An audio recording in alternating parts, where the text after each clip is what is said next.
Nunca serás ya el mismo que una vez convivió con los dioses.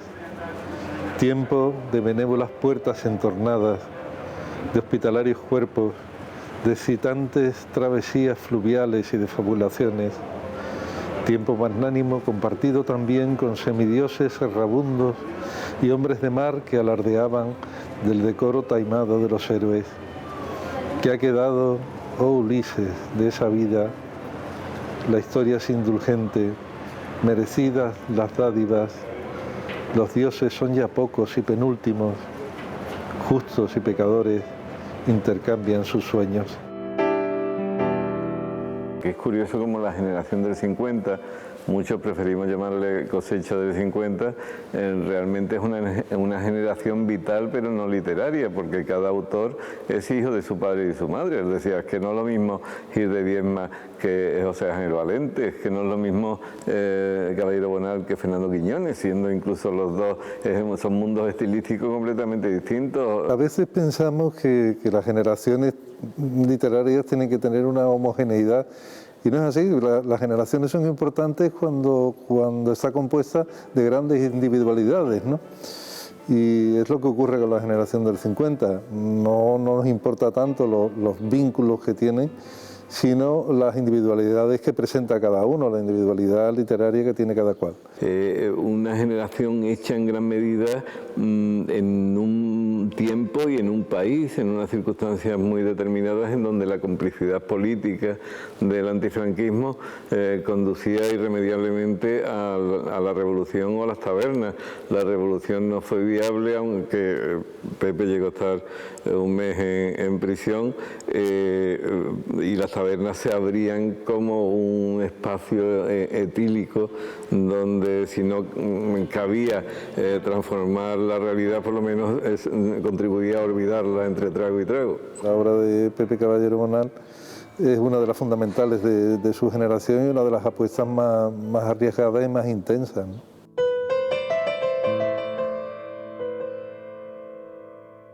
Frente al mito, ese paraíso perdido que sería la Argónida, está la realidad que de alguna manera rechaza o no es cómplice, que es Jerez de la Frontera, que es su pueblo, que es su patria profunda, de la que él nunca se desdijo, pero con la que mantuvo cierta distancia, por lo menos de un cierto Jerez. Y fíjate que, por ejemplo, él cuando retrata el mundo jerezano de las bodegas y todo eso en la novela La casa del padre, él nunca estuvo satisfecho de esa novela. Es decir, esa novela es una novela fallida. No me salió lo que quise, y él mismo decía que el proceso de escritura se basó casi en un continuo arrepentimiento de lo que iba escribiendo, que nunca se sintió a gusto con aquello.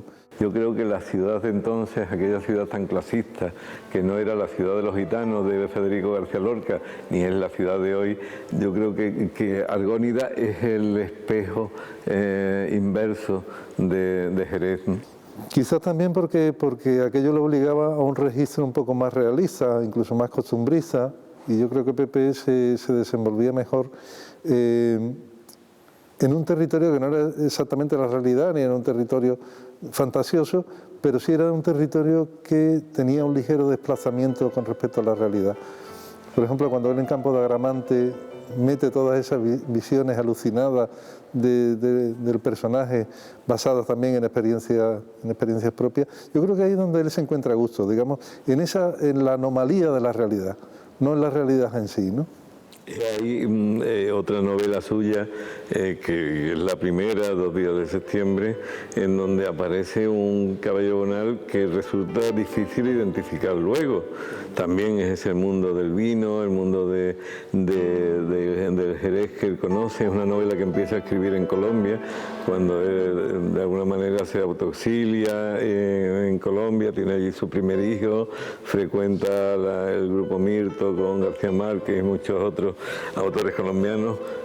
cuando vuelve publica esa novela, pero probablemente a partir de que hace la digestión de lo vivido en Colombia, no vuelve a ese registro tan realista, salvando curiosamente algunos de los poemas finales de Manual de Infractores o Entre Guerras, en donde sí hay un aliento casi de poesía política, de poesía social.